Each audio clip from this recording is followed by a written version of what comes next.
Assalamualaikum warahmatullahi wabarakatuh.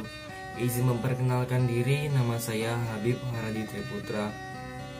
Perwakilan dari kelompok 3 akan membacakan teks sejarah suku Lampung. Menurut suatu tradisi, lisannya suku bangsa Lampung berasal dari Skalabrak, yaitu suatu tempat di wilayah Belalau, Kabupaten Lampung Utara. Nama Lampung sendiri dikatakan berasal dari sebuah cerita rakyat yang berjudul Cilampung Ratu Bulan. Dalam kronik-kronik Cina pada abad ke-7, daerah Lampung dikenal dengan nama Tulang Puang, yaitu sebuah kerajaan yang cukup disegani dari Sumatera bagian selatan.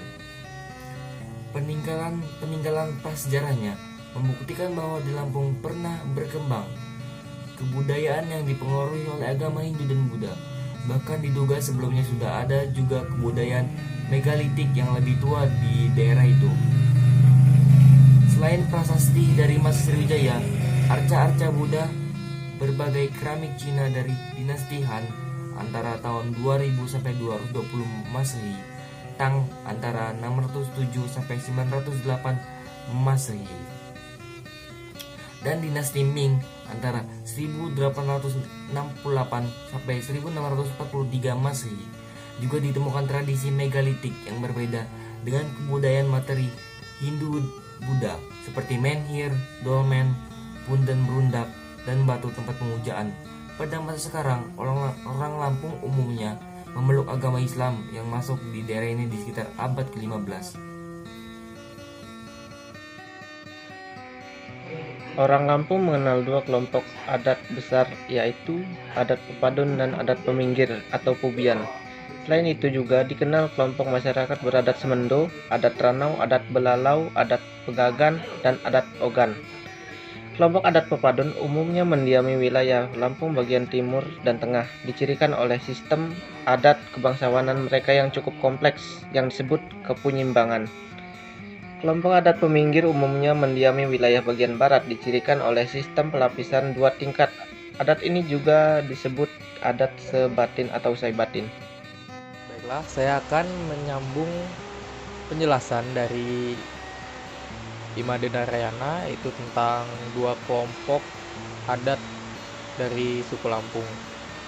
Selanjutnya kita akan membahas tentang bahasa suku Lampung.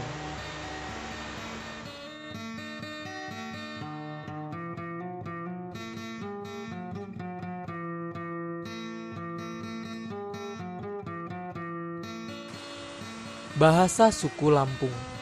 Menurut ahli etnolinguistik Belanda Van der Tuuk, bahasa Lampung terbagi ke dalam dialek Abung yang dipakai oleh kelompok masyarakat beradat pepadun dan dialek Pubian yang dipakai oleh kelompok masyarakat beradat peminggir.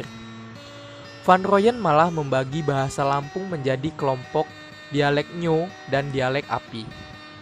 Menurut para ahli Indonesia sendiri, bahasa Lampung yang disebut Bahsau Lepung atau Umung Lepung atau Cowo Lepung masih dapat dibagi menjadi dua dialek, yaitu dialek Lampung Belalau dan dialek Lampung Abung, yang masing-masing dibedakan atas dasar pengucapan A dan O.